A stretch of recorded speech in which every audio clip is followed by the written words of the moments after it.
आज हम बनाने वाले हैं शाही पनीर। शाही पनीर बनाने के लिए आपको सबसे पहले लेना है थोड़ा सा तेल।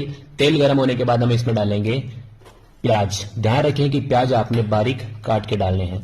अगर आपने बारीक कटे हुए प्याज नहीं डाले तो चलेगा, क्योंकि हमें इन्हें लास्ट में पीसना है। इसके बाद हम इसमें डालेंगे 1 इंची अदरक का टुकड़ा।